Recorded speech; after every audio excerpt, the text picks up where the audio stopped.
En el anterior vídeo que hemos visto, cuya cabecera aparecerá al final de este vídeo, vimos para qué servían estos dos componentes que añadíamos al amplificador estándar que habíamos utilizado en otros vídeos para explicar sobre todo la correcta polarización de un transistor, y que eran la resistencia RE, que era la resistencia de emisor, y el condensador de desacoplo de emisor, la función que tenían estos dos componentes.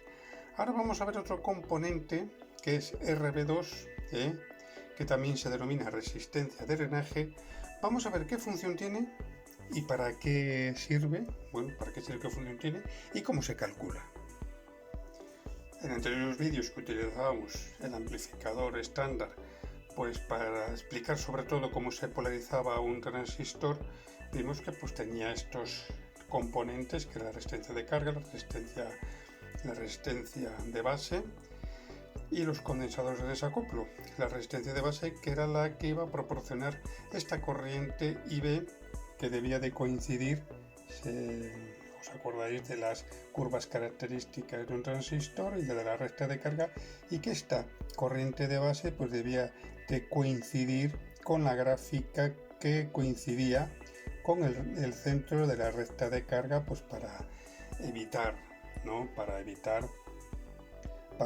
por ejemplo, las distorsiones debido a que una señal muy elevada podía poner el transistor en saturación y parte de esa señal no iba a ser amplificada, provocando una distorsión, o que, por ejemplo, esa señal iba a tener unos picos negativos también muy pronunciados y por tanto parte de esos picos negativos, si ponían el transistor en corte, no iban a ser amplificados, como todos sabéis, y por tanto se provocaba una distorsión. ¿De acuerdo?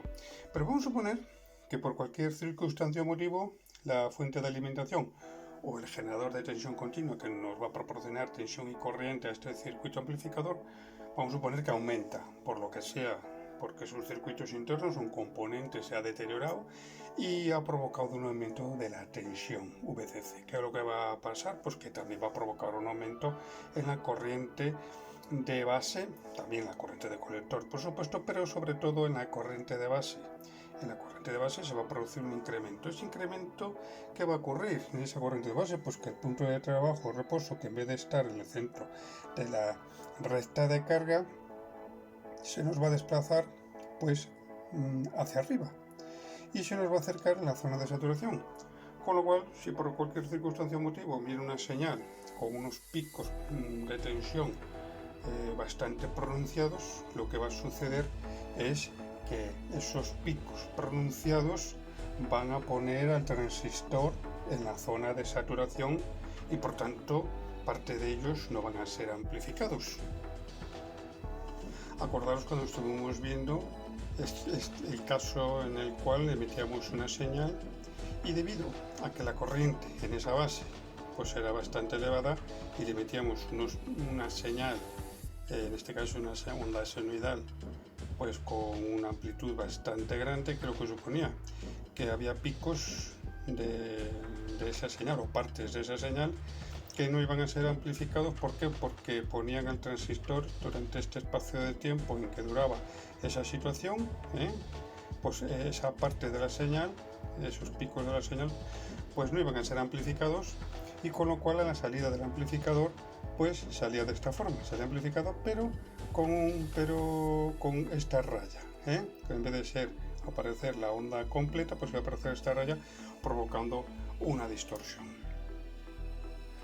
Pero también puede ocurrir lo contrario, es decir, que la tensión de alimentación o la tensión continua que proporciona corriente y tensión a este circuito amplificador puede que también, por las causas que hemos dicho anteriormente, esta tensión disminuya, o que es una pila que se nos está desgastando. En vez de una fuente de alimentación que proporciona tensión continua, eso es una pila, y esa pila se nos está desgastando, y por lo tanto al desgastarse, la tensión que nos va a proporcionar va a ser menor, con lo cual la corriente sobre todo la corriente de base que va a llegar a este transistor también va a ser menor, Con lo cual, ¿qué ocurre? Que el punto de trabajo-reposo, pues en vez de estar en el centro de la recta de carga, pues se nos va a desplazar más abajo debido a esta merma en la corriente de base, con lo cual, ¿qué ocurre? Que se nos va a acercar a la zona de corte, con las consecuencias que vimos en su momento.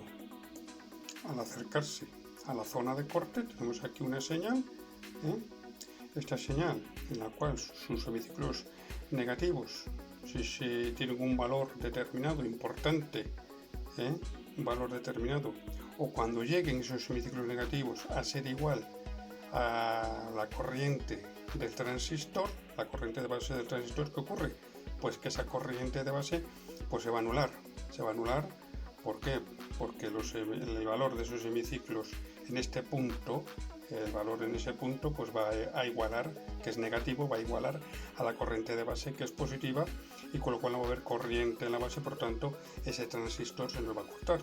Con lo cual, durante este espacio de tiempo en que el transistor está en corte, dentro de este espacio de tiempo, pues ¿qué ocurre? Pues que este pico de la señal pues no va a ser amplificado, porque el transistor está en corte, con lo cual se va a traducir que al final la señal en su salida pues va a salir de esta forma, sin el pico ese negativo, con lo cual se va a generar pues una distorsión. Con lo cual, ¿cómo podemos paliar o eliminar esas anomalías que nos puede provocar esos incrementos o esas bajadas de las corrientes de polarización y sobre todo en la corriente de base? ¿Cómo lo podemos minimizar? Pues colocando pues una resistencia en el emisor. Tenemos una resistencia que la que nos proporcionaba la corriente de emisor en el amplificador estándar, que hacía que esa corriente de base pues coincidiera con el centro de la recta de carga dinámica, ¿no? Pero ahora precisamos una resistencia denominada resistencia de drenaje, que le vamos a llamar también RB2. ¿Pues para qué? Pues para que cuando se produzca un incremento de la corriente o una bajada de la corriente en la base producto de una superior o menor corriente que nos va a proporcionar la fuente de alimentación, o por otras cosas, pero generalmente la fuente de alimentación, es decir, la fuente que nos proporciona tensión y corriente. Si produce un incremento o una bajada, pues que es la mayor parte de esos incrementos o de esas bajadas, pues se vayan a través de esta resistencia de drenaje, se vayan al negativo o se nos vayan a más, y por tanto el incremento que se vaya a producir en la base, en la corriente de base, pues sea el menor posible. Bueno, pues ¿cómo va a actuar esta resistencia o estas dos resistencias? Bueno, primeramente lo que tenemos que hacer pues es elegir que la corriente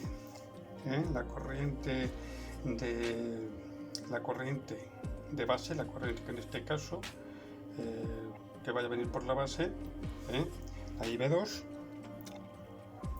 pues sea una quinta parte, más o menos, una quinta parte de la corriente que viene por aquí. Es decir, la corriente que baja por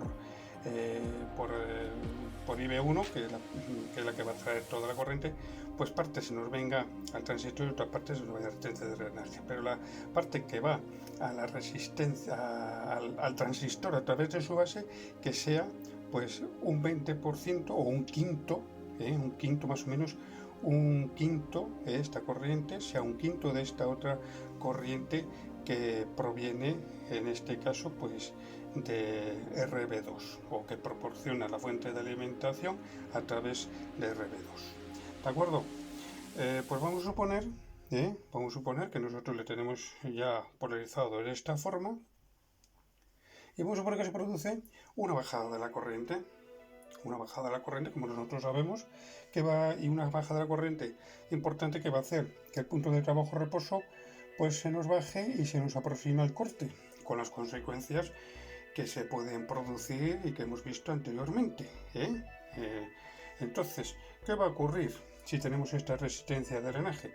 Pues bueno, que parte de ese incremento de corriente pues también se nos va a dirigir a través de esta resistencia, se le va a tragar, por así decirlo. Se le va a drenar o se le va a drenar, de ahí resistencia de drenaje, se le va a tragar esta resistencia de drenaje, con lo cual el incremento de corriente que se va a producir en la base del transistor pues va a ser mínimo. Va a ser mínimo y por tanto la bajada de corriente pues va a ser mínima, va a ser mínima y por lo tanto pues bueno, pues sí va a bajar, se va a aproximar al corte, pero no tanto como para que se pueda producir. Hombre, el peligro existe, pero no tanto si trabajamos cerca de la zona de corte, que cualquier impulso negativo que nos llegue pues puede hacernos cortar ese transistor y provocarnos esa distorsión que hemos visto anteriormente. Bueno, este es en el primer caso. En el segundo caso, pues al contrario. Imaginaros, por ejemplo, que se produce un incremento de la corriente en la base, producto de un incremento de la tensión de la fuente de alimentación. Y ese incremento de la corriente de la base, si no dispondríamos de esa resistencia de drenaje, que iba a suponer pues que el punto de trabajo reposo se nos iba a colocar pues cerca de la saturación, con las consecuencias que hemos visto anteriormente. Cualquier impulso de señal que nosotros queramos amplificar, si es muy pronunciado, pues va a suponer llevar al transistor durante ese tramo de la señal a la saturación, con lo cual el tiempo que sea superior o que mantenga al transistor en saturación pues no va a ser amplificado ese punto y por lo tanto esa señal al final va a salir distorsionado, como hemos visto también anteriormente en los anteriores ejemplos. Con lo cual, ¿qué ocurre? Que ese incremento de corriente que se va a producir, pues también la resistencia de drenaje la va a llevar al negativo o la va a llevar a masa. Con lo cual el incremento en la base del transistor pues va a ser mínimo. Va a ser mínimo y con lo cual pues bueno, se va a incrementar, pero va a estar lejos todavía de la saturación. Va a estar lejos de la saturación. Por lo tanto, pues esta es la función que tiene pues esta resistencia. Vamos a ver ahora cómo se calcula tanto RB1 como RB3 o la resistencia de drenaje, pues para que se cumpla todo lo que hemos visto aquí. Y para ver cómo lo calculamos, pues bueno, vamos a utilizar este amplificador estándar, el que hemos utilizado en anteriores vídeos para ver cómo se polariza un transistor. Vimos que tenía una resistencia de colector que determinaba la recta de carga, una resistencia de base que era la que nos proporcionaba de 350K, una resistencia de colector de 1K, y una resistencia de base 350K que nos iba a proporcionar esta corriente de 25 microamperios, esta tensión de 10 voltios. Bueno, esta corriente de 25 microamperios en la base, que el colector en reposo iba a proporcionar una corriente de 5 miliamperios. Aquí tenemos el circuito estándar, y aquí tenemos las curvas características de ese transistor. Y vemos que mediante esta resistencia de 350K, pues iba a producir una corriente de 25 microamperios en la base, que coincidía más o menos con el centro de la recta de carga y que iba a suponer en el colector pues una corriente de 5 miliamperios. Pero para conseguir esa estabilidad que nosotros queremos, cuando se produzca un incremento de la tensión de la fuente de alimentación que produce un incremento en la corriente de base, vamos a suponer que ese incremento pues sea menor. Por lo tanto, como sabemos, conectamos una resistencia de drenaje, con lo cual pues va a variar. Va a variar pues tanto el valor de la resistencia de base en un primer momento. Esta resistencia de base pues va a ser distinta, y esta otra resistencia que es la que tenemos que calcular, ¿de acuerdo? Por lo tanto, ¿cuál sería el valor de estas dos resistencias para que por aquí pasen 25 microamperios y sean lo más estables posible ante cualquier variación de la tensión de alimentación? Bueno, pues previamente elegimos pues una corriente IB1. Bueno, la corriente de base ya la sabemos que son 25 microamperios. Es la única que ya sabemos que es la que coincide en el centro de la recta de carga de ese transistor que forma parte de este amplificador.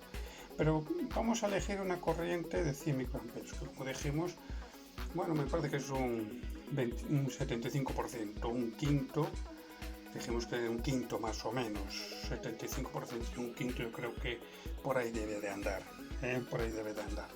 Por lo tanto, pues bueno, elegimos una corriente de 100 microamperios, con lo cual si por aquí queremos que pasen 25 microamperios y por aquí vienen 100 microamperios, por aquí ¿cuánto tiene que venir? Pues sobre la corriente de agua más o menos. Ya sabéis que los electrones o la corriente eléctrica se comporta similarmente a la corriente del agua, con lo cual por aquí tendrán que venir 75 microamperios. ¿Y cómo conseguimos todo esto? Pues calculando pues el valor de estas resistencias. Vamos a calcular el valor de esta primera resistencia RB1 para que por aquí pasen 100 microamperios. ¿Cómo lo hacemos? Pues bueno, pues ¿qué diferencia de potencial hay en los terminales de esta resistencia? Bueno, pues en un terminal tenemos 10 voltios y en otro terminal pues tenemos 0,7 voltios, que es la tensión base emisor. Acordaros del diodo, la tensión base emisor, que esa tensión que la provoca por la resistencia directa del diodo base emisor va a provocar una diferencia de potencial de 0,7 voltios. ¿De acuerdo? Bueno, ya tenemos la diferencia, los potenciales que hay en los extremos de esta resistencia. También sabemos la intensidad que queremos que la atraviese, pues vamos a hallar el valor de esa resistencia para que se produzca todo esto que queremos, que es decir, que por aquí pasen 100 microamperios. Pues bueno, pues hacemos esta resta y esta división. Serían 10, que sería la tensión de este punto, menos 0,7, que sería la tensión de este punto entre este punto y el negativo, dividido entre la corriente que queremos que pase por esta resistencia, que son 100 microamperios. Y el resultado son 93K. Por lo tanto, para que por aquí pasen 100 microamperios, esta resistencia RB1 tiene que tener un valor de 93K. Bueno, ahora vamos a ver qué valor tiene que tener RB2. RB2 para que por aquí pasen 75 microamperios. Pues bueno, pues lo mismo que antes, ¿qué potenciales tienen entre sus extremos? Pues en un extremo tiene pues 0,7 voltios y en el otro extremo pues es 0, el negativo. Por lo tanto va a ser pues 0,7 voltios, que es la tensión base emisor, el negativo, ojo que es el negativo, pues puesto aquí la raya, pues aquí pues tengo que poner más arriba porque el drenaje si no me le cortaba. Pero es el negativo, este y este son lo mismo, como me imagino que sepáis. Entonces en este punto tendremos 0,7 voltios. 0,7 voltios entre este punto y este otro punto que es el negativo, dividido entre la corriente que nosotros queremos que pase por aquí, que serían 0,75 microamperios, y por lo tanto, ¿qué resistencia tenemos que poner ahí? Pues sería 0,7 entre 75, pues sería una resistencia de 9K3. Entonces, para que se produzca estos valores, para que por aquí pasen 25 microamperios, por aquí vengan 100 y por aquí pues bajen 75 microamperios a masa, pues RB1 tiene que ser de 93K, RB3, que es la resistencia de drenaje, de 9K3, ¿de acuerdo? Bueno, vamos a suponer, para que lo veáis más claramente, que se produce un incremento de la corriente de base de este transistor, debido a que la fuente de alimentación pues ha producido un incremento de su tensión. Vamos a suponer que esta corriente que tenemos por aquí pues aumenta, y vamos a suponer que de 100 microamperios pues nos aumenta a 120 microamperios. Nos aumenta a 120 microamperios.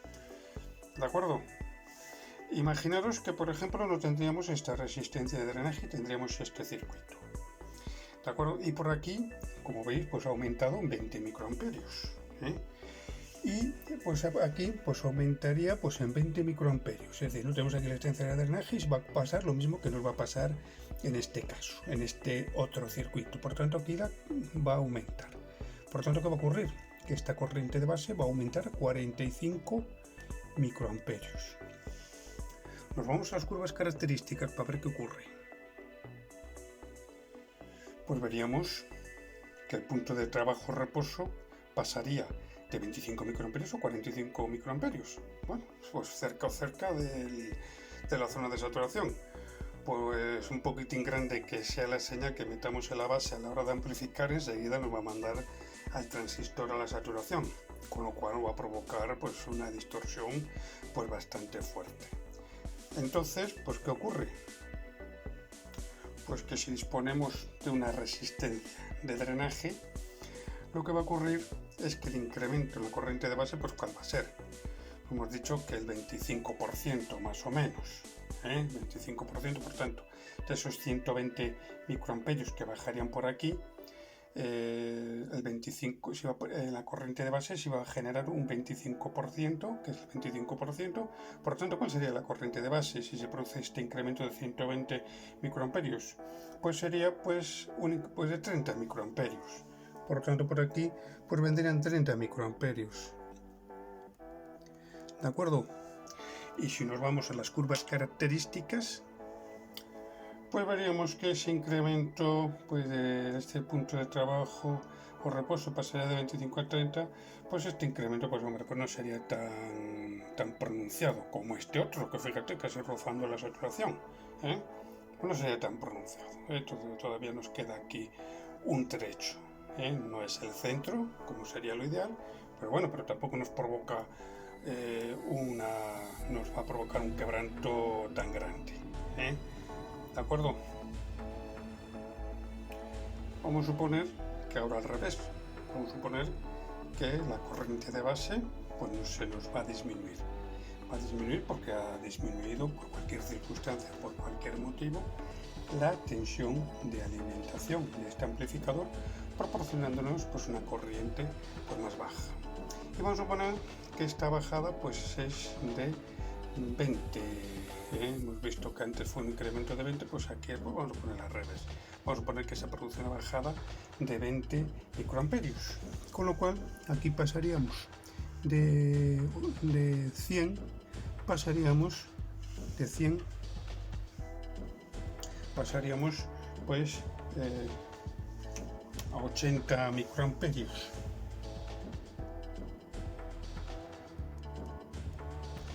Pasaríamos de 100 a 80 microamperios, ¿de acuerdo?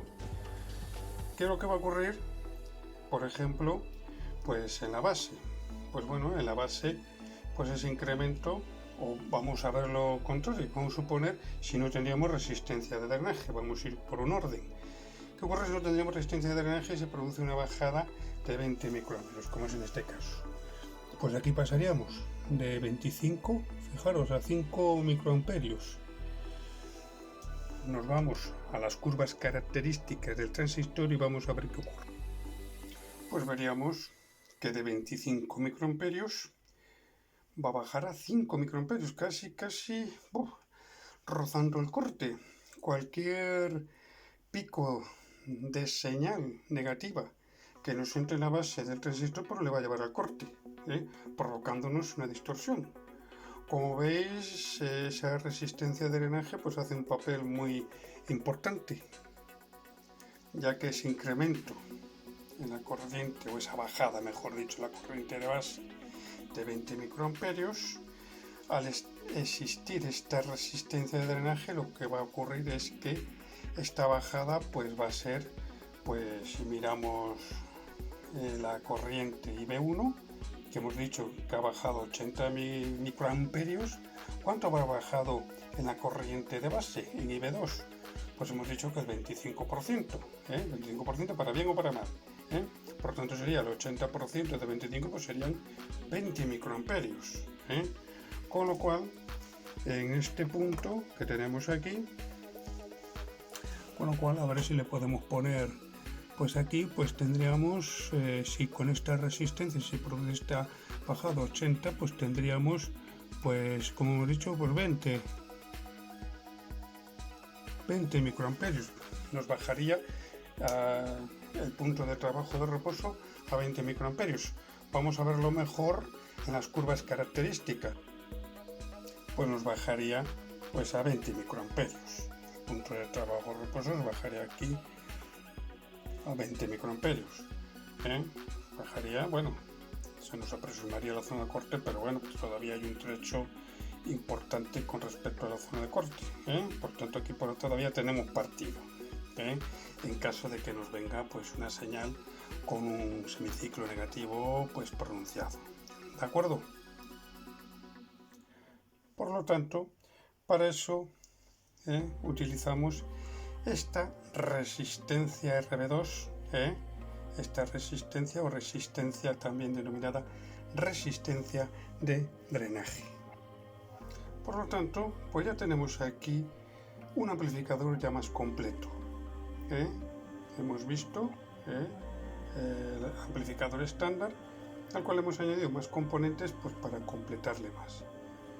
Bueno, este no es todo, como veréis en más vídeos que iré mostrando, pues que hay más cosas en un amplificador para aumentar más sus prestaciones, porque no solamente existe la distorsión que hemos visto de amplitud, que se llama, que cuando se recortan los picos tanto positivos como los negativos.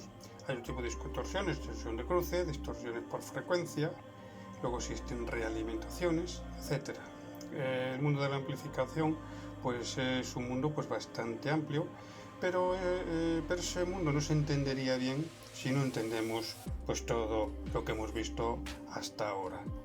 Os lo digo por experiencia, que si esto no lo domináis bien, el otro no os molestéis, porque sí, igual lo podéis aprender, pero lo podéis aprender pues de carretilla, pero las cosas de carretilla no es conveniente aprenderlas, es bueno entender el porqué de las cosas. Bueno, después del discursito que os he metido, pues vamos a ver ya para un resumen final, pues para qué sirven todos los componentes que hemos visto pues hasta ahora. Pues bueno, esta era la resistencia de colector, si os acordáis, pues que servía pues para esto, pues establecer la recta de carga del transistor, la recta de carga, y también para limitar la corriente máxima emisor-colector. También esta resistencia de carga, como veremos más adelante, lo que pasa es que no me quiero meter para no liaros, es la que va a establecer la impedancia de salida del amplificador. Pero bueno, eso de momento, pues olvidarlo, ya lo iremos viendo en otros vídeos si los queréis ver, evidentemente. Bueno, pues esta sería la resistencia de carga. Luego tenemos aquí la resistencia de emisor, que sirve pues para evitar la avalancha térmica del transistor. La avalancha térmica del transistor, sí, la avalancha térmica del transistor sería la resistencia de emisor, que como veis pues tiene un valor bastante bajo, 100 ohmios aproximadamente. No le podemos poner un valor muy elevado porque si no aquí la caída de tensión va a ser muy grande y pues casi no amplificaría. Luego la ganancia sería muy pequeña, por mucho, como veremos más adelante, por mucho condensador que le pongamos aquí. ¿De acuerdo? Por tanto, la resistencia suele ser de unos 100 ohmios aproximadamente. Luego tenemos aquí este condensador de desacoplo, desacoplo de emisor. Pues que sirve que cuando tengamos aquí señal, pues esta resistencia de emisor que sirve para protegernos de la avalancha térmica, pero que en contrapartida nos va a disminuir la ganancia de este amplificador. Por tanto, para que eso no ocurra, cuando tengamos aquí señal, pues que esta tensión que tenemos aquí pues se nos baje, sea cero. ¿Por qué? Porque este punto, al presentar una impedancia muy baja este condensador a esa señal, pues esta tensión va a ser cero y por lo tanto pues cuando aquí haya señal, porque aquí se producirán variaciones de tensión, siempre que haya aquí señal se van a producir variaciones de tensión, pues este punto será cero y por tanto esta resistencia de emisor pues no va a estar operativa porque aquí va a tener pues casi un cortocircuito, ya que como sabemos un condensador conduce entre comillas conduce a variaciones de señal y cuanta mayor frecuencia tenga esa señal pues más conduce.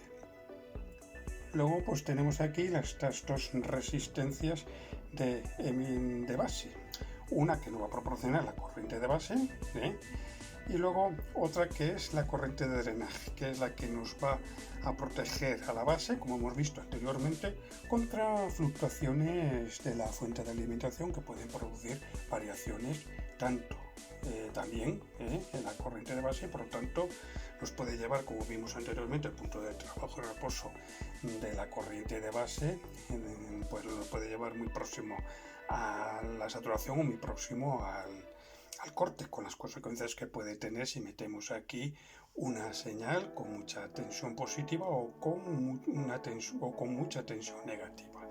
¿De acuerdo?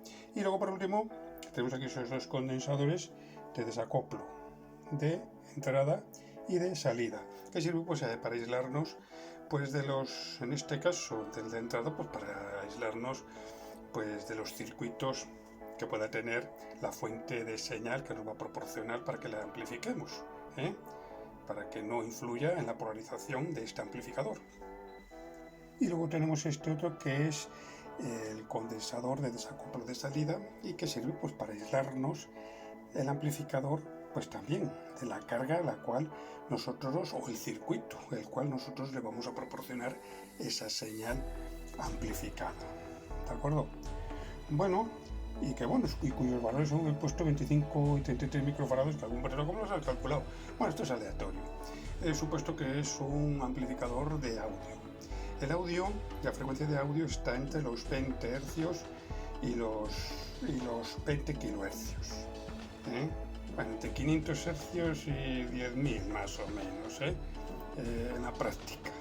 Y por tanto estos condensadores a esas frecuencias presentan una impedancia muy baja, con lo cual la señal que venga por aquí, ya que sirve solamente pues, para que la corriente continua que polariza la base del transistor, en este caso no se nos venga a los circuitos de donde procede la señal que nosotros queremos amplificar. Esa es la función que tiene. Y por lo tanto pues es bueno que esa es la función que tiene y dejarnos pasar pues la señal que nos va a proporcionar esa fuente de señal y que por lo tanto pues que no presente una impedancia tan elevada que nos va a atenuar esa señal y por lo tanto pues hombre, si nos va a atenuar y luego tenemos que amplificar, pues bueno, al final la amplificación que se realice pues no es la deseada. De acuerdo, por lo tanto colocamos un condensador que presente una impedancia pequeña a esa señal en la que queremos amplificar. Lo mismo el condensador de salida, lo mismo que el de entrada, que la señal que nosotros ya hemos amplificado y que vamos a proporcionar bien a la carga o bien a otro circuito, pues que no poner aquí un condensador de mucha impedancia que nos la va a atenuar, sino que es solamente un condensador que tenga pues poca impedancia a esa frecuencia de la señal, ya que la función que tiene aquí pues parecida, como vimos en su momento, a la de entrada, aislarnos pues, de los circuitos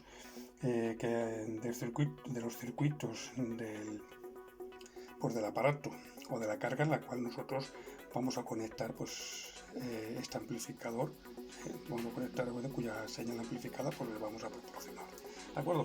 Bueno, pues nada, pues esto es todo. En los próximos vídeos que quiero mostrar pues ya os mostraré lo que son las ganancias y las impedancias de entrada y de salida, impedancias de entrada y de salida de un amplificador que son muy importantes, o sea, casi tan importantes como lo que hemos visto hasta ahora, que es la polarización, ya que la impedancia de entrada, que ya veremos lo que es, y la impedancia de salida es muy importante tenerlas en cuenta en un amplificador, porque si no ya veremos lo que ocurre si no las tenemos en cuenta. ¿De acuerdo?